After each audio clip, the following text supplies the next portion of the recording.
Game Day Uncensored, Sunday, 9 a.m. on this radio station. Solana, Brendan Tobin, Omar Kelly, they will get you ready for Miami and New England. This is from Dolphins Wire in USA Today. 5 players to watch. 5 players who will be crucial in the Dolphins game. Number 1, of course,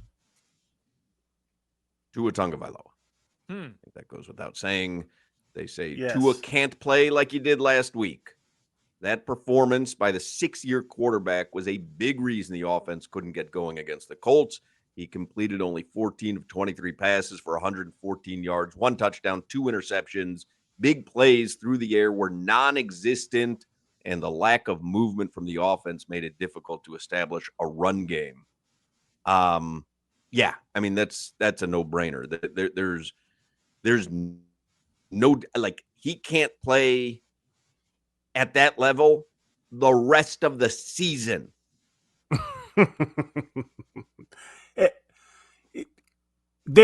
How the offense is set up, they're not.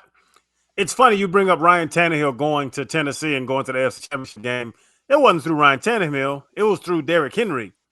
We're not set up to run the ball. Like, I want to be able to run the ball. I want Ollie Gordon to get the first downs. We're not built to be a bully team. So the team runs through Tua. If they do this once a week, Tua has to be on the list every time. Speaking of the running backs, so on Dolphins Wire, number 2 most important guy, Devon Achane. Achane wasn't the issue last week. The third-year running back had 75 yards and a touchdown on only 10 touches. He had 75 yards. The issue was that he wasn't as involved in the offense as he needed to be. Things got out of hand in Indy quickly, and Achane's opportunities lessened.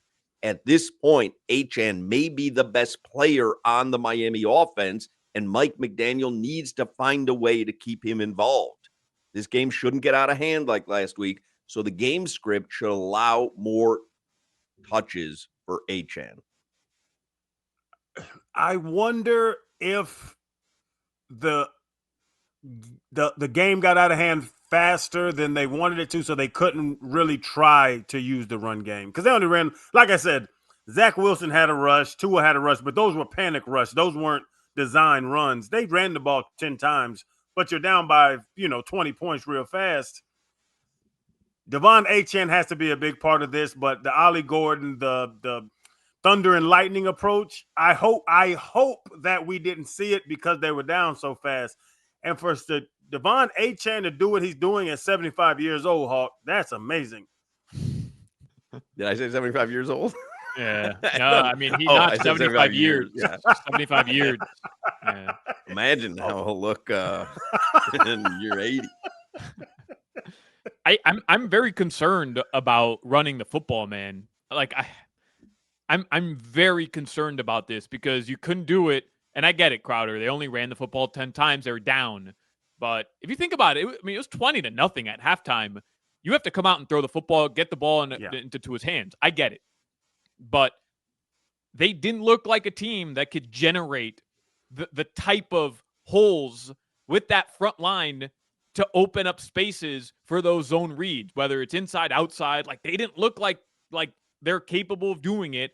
And now you're removing Austin Jackson probably from the equation. He's out. McDaniel said he's out. He's out. Keon Smith and Larry Bohr, like, I don't know. I don't even know, what they're going to end up doing. I mean, so now you're going to those guys to try to generate that momentum forward. I don't know, man. No. See, Solana, the way you approached it made my stomach turn. I don't know if they can get the zone read going. Not zone read. Downhill grown man football. That's what I'm begging for them. I want them to man on man, the guard, whoop this defensive tackle's ass. The other guard, whoop the other defensive tackle's ass. Center, get up on one of these linebackers and run straight through the A-gap for 4 yards. And do it whenever you want to. The first drive of the Hurricanes against Notre Dame in the second half, where they just bullied their way forward. I don't 4 yards. Go get it. Crowder, you can't just say, hey, we're going to abandon everything that the coach and offensive coordinator, the same guy, have done this entire time he's been in Miami, and then, hey, they're just going to go bully the Patriots defensive front. Like, okay, fine. Great. Go do that. Can they? That's not the scheme. And I agree with you. They're not built to do. It's more systematic. It's bigger, not just X and O play call. It's systematic of what they've built. I thought they brought in Savega Naya, whatever the hell his name is. Yeah, you got it. James Daniels, Brewer. I thought they put together those inside three to be able to bully people. You still have two of them, James Daniels tore his pec or whatever, but try to do it. It might not work, Solana. I understand what you're saying. Try to do it. Try to be physical. They didn't try to be physical, and I hope it was that they were down by 20 and not that they don't have that in them, because that's what these teams we talk about. We watch Buffalo. We watch Ravens. They played each other last week. We've watched all that, and all of those teams have it. The Chargers are running downhill with two tight ends. I was surprised the Chargers, their offense was set up like it was. Number 3 from Dolphins Wire, Tyreek Hill. Last year was a bit of a slump for Tyreek Hill. Last week wasn't exactly a display of what he can provide for an offense. Hill is still a top talent at the position, but he isn't seeing the same production he saw when he first arrived in Miami. This week won't give him an easy matchup either. He'll match up with one of the best young cornerbacks in the league in Christian Gonzalez, assuming he suits up for the first time this season. In last year's matchups against Gonzalez, Hill had 3 catches for 55 yards on 6 targets in week 5 and 1 10-yard catch on 1 target in week 12, according to Pro Football Focus. They better throw it outside, because Xavier Howard put the league on lock. That just don't let him throw inside the hashes. Like Tua, I swear, fellas, Tua is going to have to throw outside the hashes this week and has to prove it to the league that he doesn't need them post and ends and crossers. He doesn't need those, because everybody's going to do what the Colts did if you hold a team to 8 points. If you have Tyreek Hill for 2 straight seasons and you can't figure out how to get him the football, what do you do with that, right? Like, genuinely, what? I don't know whose fault it is. I'm not even trying to put blame on. I'm just saying in general. Yeah, go back to Jarvis Landry. You can run some guy across the middle every time. I mean, a good possession receiver. You have Tyreek Hill. You have Tyreek Hill for 2 seasons. 2 seasons. You're not going to be able to get him the football consistently and literally have the best threat at big plays in the NFL over the past decade not get a big play. How is that possible? I don't know whose fault it is. I don't know. I haven't figured it out. How? I thought about it watching the Vikings game. What was that, Monday night? Yeah. Like, Jet, and we all know Justin Jefferson is one of the best in the league. You cannot stop him from getting targets. It's inevitable, right? It's inevitable. It's going to happen. Jamar Chase is going to get targets. They're going to find a way to get him one-on-one, get comebacks and zone screens and all these things to get him the ball. It doesn't seem like we're not scheming up a way just to get the ball in Tyreek's hands like the other top receivers in the league do. Number 4 on Dolphins Wire, Chop Robinson. After an impressive rookie season, edge rusher Chop Robinson didn't have an ideal start to his sophomore campaign. On 37 total snaps, Robinson had 1 tackle, no pressures, no sacks, and a 37.8 Pro Football Focus grade. Robinson established himself as a key part of the Miami defense last season. While Jalen Phillips and Bradley Chubb are back in the lineup, Robinson's athleticism off the edge is key to getting stops. He could have an interesting matchup this week with rookie Will Campbell and veteran Morgan Moses bookending the New England offensive line. All 3 of them. Chop, Jalen Phillips, and Bradley Chubb. They have to be the strength of this team. Go eat, man. Yes. Pin your ears back. Let them get some runs off. Go knock the hell out of Drake May. That should be the goal. And finally, on Dolphins Wire, number 5, my guy, Jack Jones. Who? Uh-oh. Jack Jones. Who? While Miami is still looking for answers in the cornerback room, Jack Jones was the best of the bunch last week Jones is a decent corner with playmaking ability. Plus, with this being a matchup against the franchise where he started his career, Jones likely has a bit of a chip on his shoulder. Got a chip on his shoulder kind of game, fellas. He'll see plenty of star receiver Stephon Diggs, which could be one of the matchups to watch. He may also be tested by Keyshawn Bout. What's his name? Booty. Booty.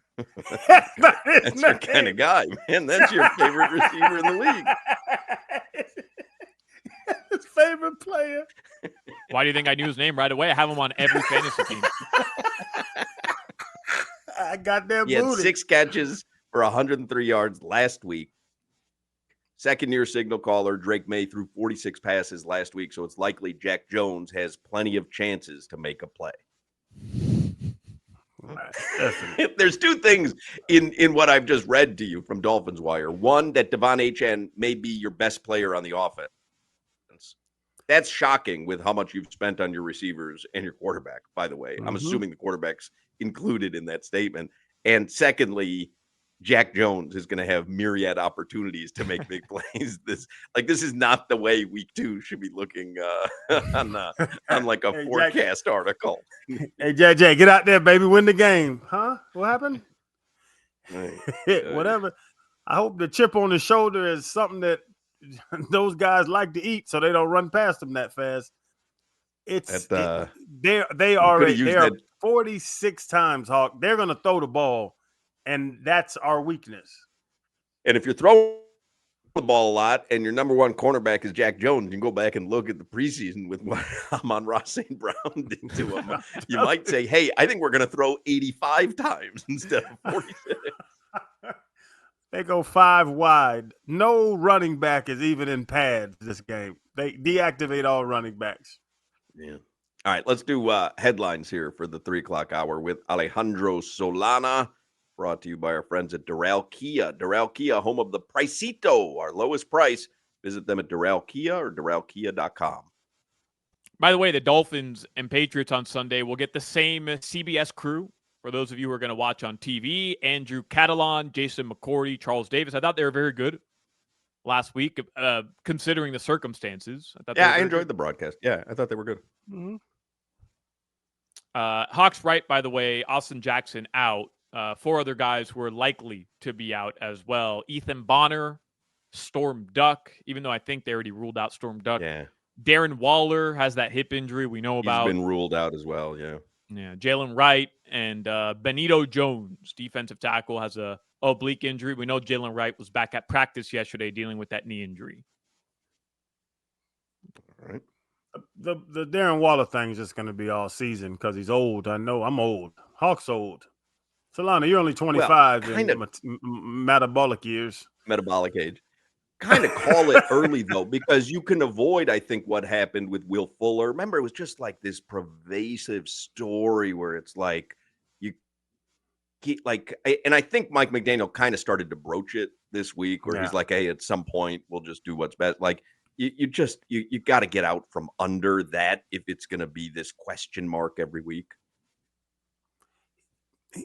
It's the question mark when you bring in an older player. I always joke, this guy's 490, this guy's 722. Darren Waller, I always say it. Now, fellas, I don't pat myself on the back too much.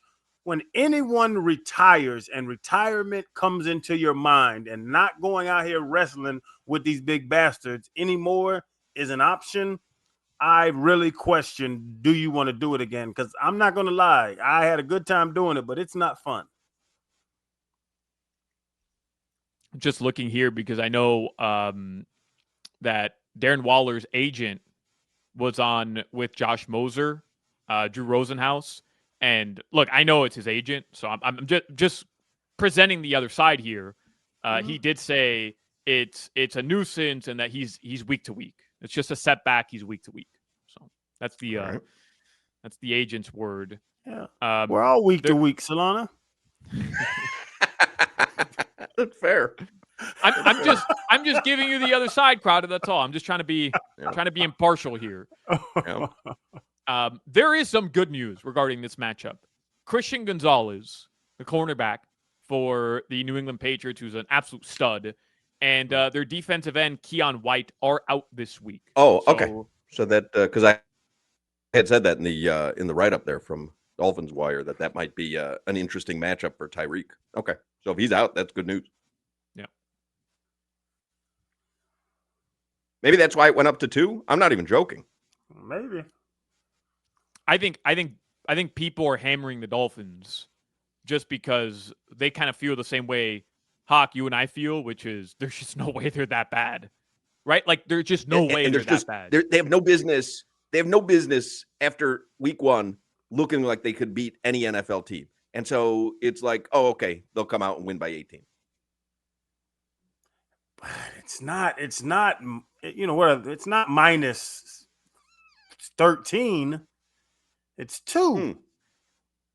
I got you. I mean, home field means 3. So essentially they're telling you New England's a better team than Miami, but still the way Miami looked in week 1, you wouldn't be surprised if it was New England minus 3. Yeah. I agreed with what one thing Clay said, which was this game doesn't really matter to him too much because if they do win, then it's the Buffalo game we have to turn our attention to. And I get what he's saying. He's not wrong. But I'm looking at it completely different. In my mind, the Dolphins can't beat the Buffaloes of the world. They just can't. And I thought that coming into the season. But I thought they could beat the Coltses of the world, the Patriots of the world. And this game to me matters because we're going to find out. Are they the team that can at the very least compete with the bad teams in the NFL? Or are they just the bottom of the barrel? Let me tell you something. They lose to New England Sunday and then Buffalo on Thursday. You're going to have real talk about a coaching change after 3 games. Real talk. Oh, you start 0-3, real talk. And the Jets the week after that. And listen, I'm not saying the Jets are going to win the Super Bowl, but they're not terrible. And you get to play your entire division. You play your entire division in the first 4 weeks. Come on now. I'm with you, Hawk. If they don't look competitive in the Patriot and Buffalo game, I think heads roll. It's why this game to me is way more important than Buffalo. Nobody's judging you based off Buffalo because nobody thinks you have a chance against Buffalo. You have to, at the very least, prove you can beat the Patriots. At the very least, beat the Jets, the Panthers. Like those are the teams now.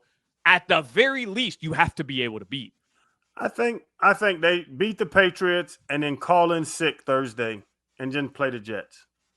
I'm down with that. Has a team ever called in sick for a game? Just the whole team?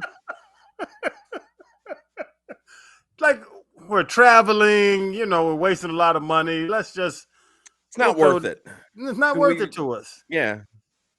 Maybe like a pertussis outbreak in the Dolphins locker room. A little whooping cough. What's pertussis? Whooping cough.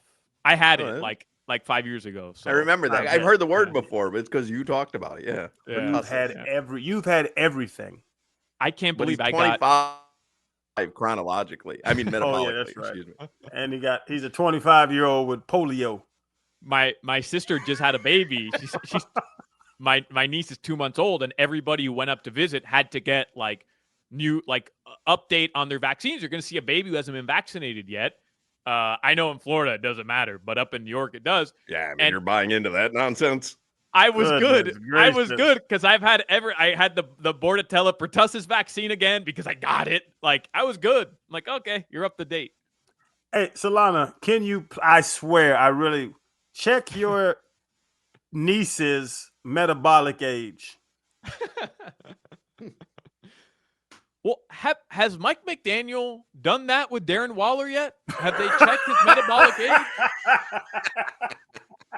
They can borrow. Hey, McDaniel, you can borrow my scale, brother. I really think, to just prove this to you that this is BS. Right. Put the baby on that metabolic scale. Put your dog on it. Put your dog on it. All right, I'll do it.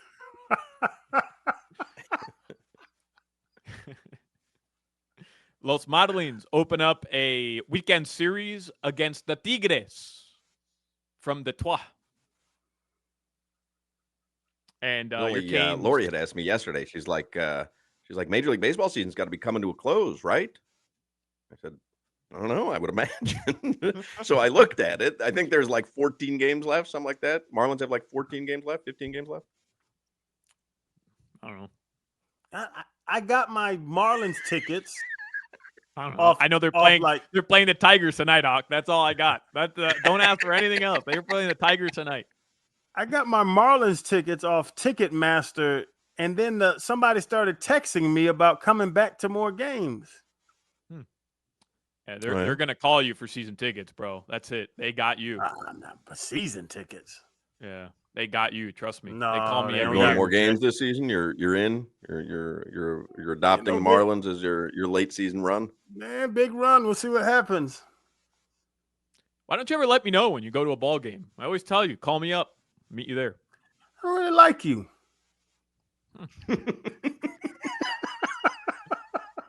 All right. I think we all feel that way. I'm watching the team get their ass whooped, and now you're annoying me the whole time. Like, what? This is lose-lose. All right, guys. Just your college football schedule. Obviously, the Miami Hurricanes will play USF tomorrow at 4:30 p.m. I'm just rooting for good weather tomorrow. I feel bad for Canes fans. You had a downpour for that Notre Dame tailgate. It rained last week against Bethune-Cookman as well, and it's just nonstop like rain. I'm just hoping tomorrow you get some good weather. USF at 4:30. All right.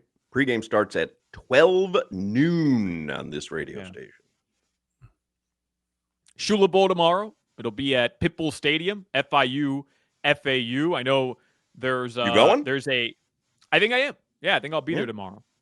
There's a pig roast, like a Caja China contest tomorrow at FIU Stadium, at Pitbull Stadium, right outside. It starts at noon. You should enter if you can get someone to light the fire for you.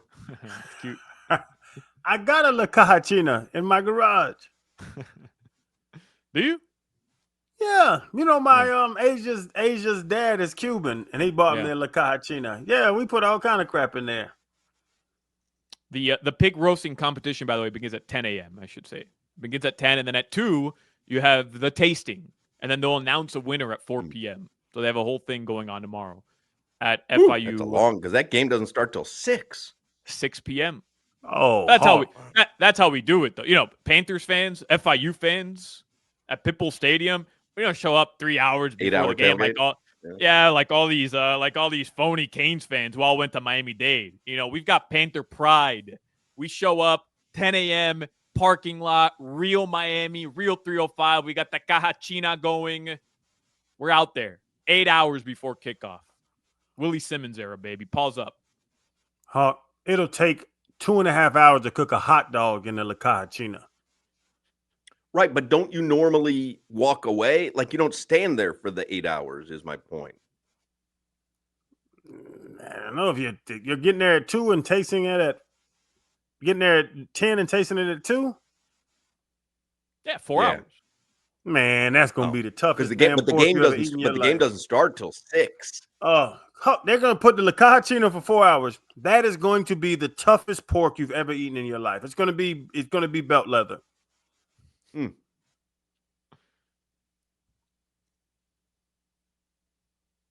Leave it to the people in Miami to cook the Caja China, Crowder. We're good, all right? We don't need your recommendations. Hey, you know what? I got taught by a guy that came from Havana Vieja. La Habana. Havana Vieja. All right. UF is going to turn into a Caja China tomorrow at LSU at Tiger Stadium.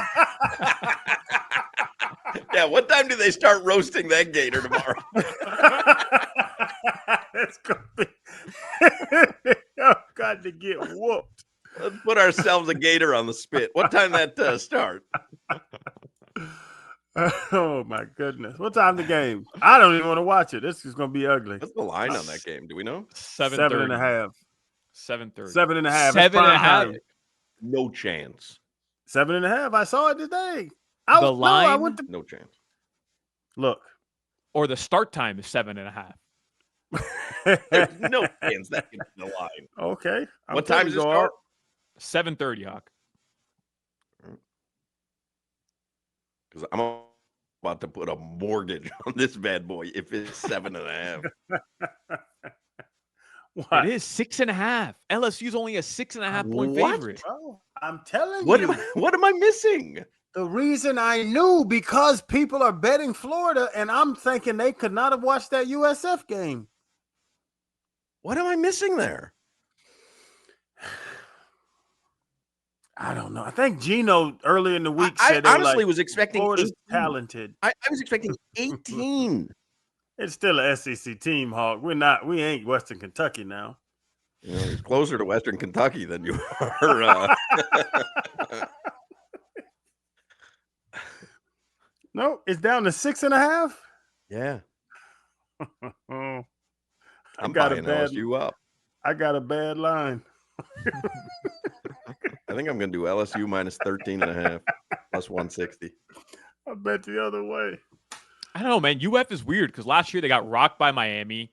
And yeah, then they are like schizophrenic. They almost beat Tennessee, and then they got rocked by Georgia, rocked by Texas, but then you guys beat LSU. You beat 11th ranked Ole Miss. You routed FSU, and then you won the Gasparilla Bowl against Tulane. Like, you guys looked solid at the end of last season. So I don't know, man. You guys are like, you looked awful, and then Billy gets you guys like hype, and then you win games. Yeah. They had a players only meeting. All right, your weather. FIU's having a Caja only meeting. A Cubans only meeting. Cubans only meeting. Miami Park tomorrow. Am I invited? You Cuban, Jimmy? I don't know if you'll be able to talk to anyone, but yes, I am Cuban. Oh man, my family, they're from Havana Vieja. Well, I was born here, but I am Cuban. I have Cuban blood in me. All right. Where's your family from? Cuba. Jesus Christ. Your weather, it's raining really hard in my neck of the woods, and it's supposed to rain into the evening. So drive safely, South Florida.